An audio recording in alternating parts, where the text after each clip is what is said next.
Today we're going to sew Florence pants. These pants have become my favorite pants with flowy silhouette and timeless elegant design.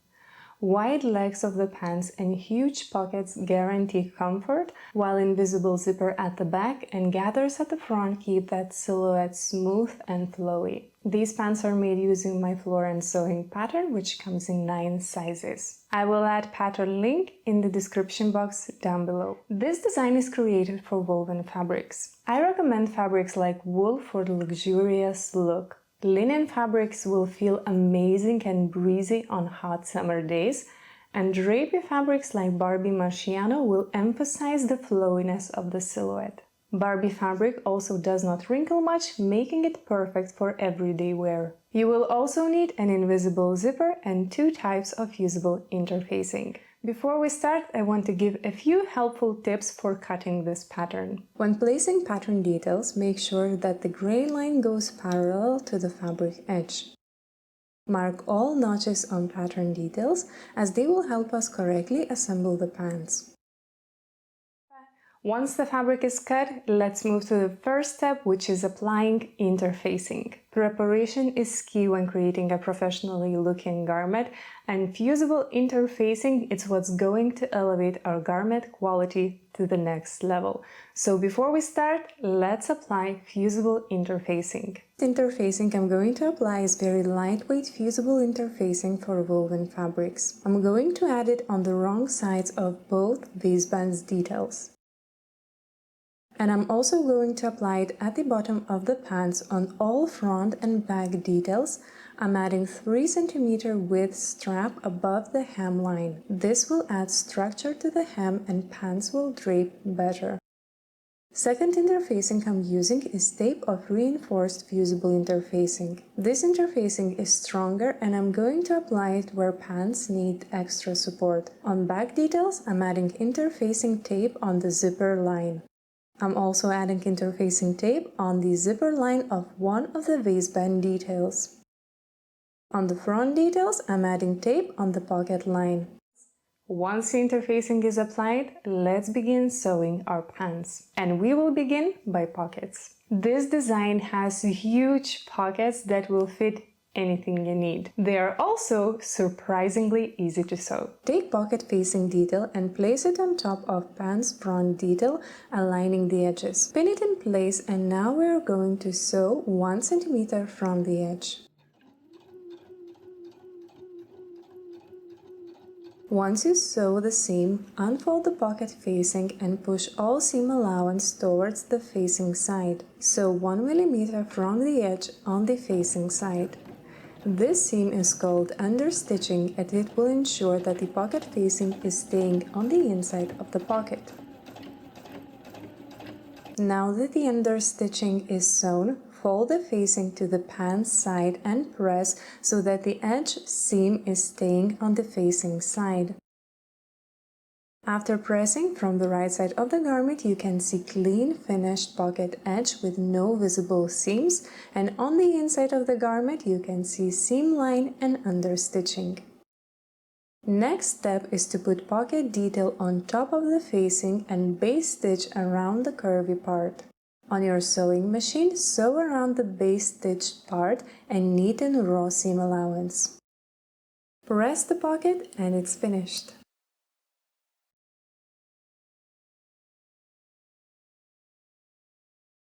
After sewing the pockets, I went around and neatened the raw edges of all leg details, leaving only the top of each detail raw. This is not necessary to do in this step. You can do it later and neaten raw edges as you sew. Personally, I like to neaten raw edges when sewing pants right away because it allows me to manage fabric a little bit easier, and it's especially helpful if you're working with very fraying fabrics like linen. After the pockets are sewn, let's sew together the sides and the crotch. With the front detail facing right side up, place back detail on top so that right sides are together.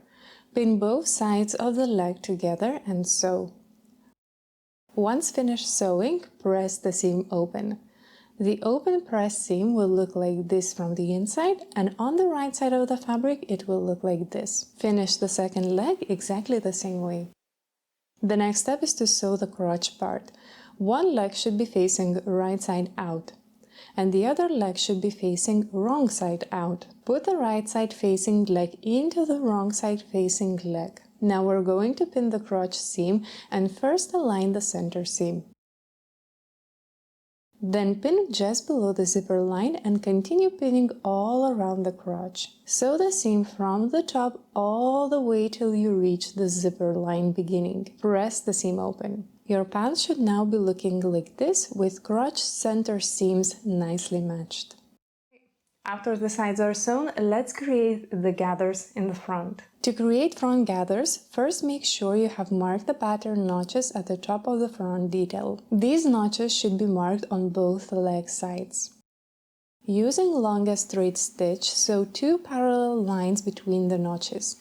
Leave long thread tails at the beginning and the end of the seam and do not secure the seams with back stitches. Holding threads of both seams at the same time, begin pulling them and forming gathers. Continue gathering until the front detail reaches the measurement marked in the pattern sizing chart. Note that this measurement is different for all sizes. Once you gather to needed width, tie knots at both ends so that the gathers don't fall apart. Using fingers, evenly distribute the gathers. Repeat with gathers on the other leg. Using base stitch, stitch together gathers and the top of the pocket. After this step, your pants are starting to get shape and it should be looking something like this. No worries about the gathering threads, we will remove them once the waistband is attached. Now that we created the gathers, let's attach the waistband. Take waistband detail with interfacing attached on the sides. Put right sides together with the top of the pants. Waistband detail is curved, so pin from the pants side and slightly hold the waistband detail so that it fits nicely to shape. At the zipper line, the waistband should overlap the pants by ½ centimeter. Sew around the waistband. Now make clip-ins 1.5 centimeters from the edge on both sides of the zipper. We will press this part open to reduce bulk on zipper. Press remaining waistband seam towards the waistband side. After pressing, your waistband should look something like this. Now that we have waistband installed, let's install invisible zipper. The key to installing perfect invisible zipper is using interfacing, which we already applied, and also using invisible zipper foot. Invisible zipper foot is one of these sewing tools I highly recommend having. It's cheap, but it has massive positive impact towards improving how your invisible zipper looks at the end result. Begin by pinning the zipper line. Make sure to match the waistband seam. If the seam does not match now, it won't match in the final design too. Sew the zipper line with the longest straight stitch and press open.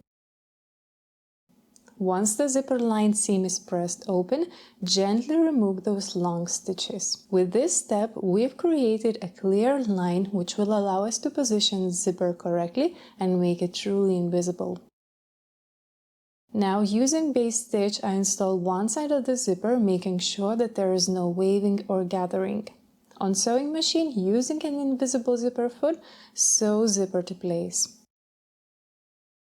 Close the zipper and on the other side of the zipper, mark the waistband seam line and where the zipper top crosses the waistband top. With the help of these markings, position the zipper to place using base stitch, and again on sewing machine, using an invisible zipper foot, sew the second zipper side to place. Once finished, your invisible zipper looks like this. Now that we have finished installing the zipper, let's finish the waistband.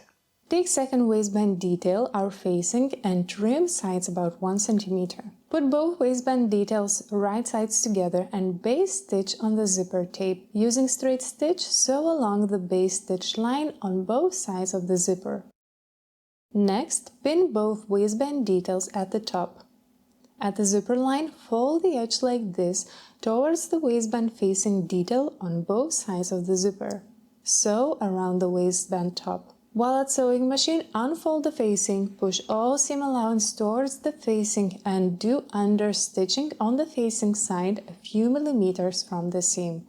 This will prevent the facing from slipping towards the right side of the garment. At this seam, you won't be able to start or finish seam close to the zipper, so begin and end seam about 3 cm from the zipper line. Once understitching is done, trim excess seam allowing, trimming about half. This will help reduce the bulk on waist part. Unfold the waistband to place and gently press the top. When the waistband is pressed, the understitching should be on the inside of the pants and no seams should be visible on the outside. The corners at the zipper should be sharp and at 90-degree angle. Final waistband part is to close it. To do that, base stitch along the waistband detail, catching waistband facing underneath. On sewing machine, sew around the waistband as close as possible to the waistband seam. Remove the base stitch and the seam you made should be barely visible in the finished garment while safely locking the waistband facing in place.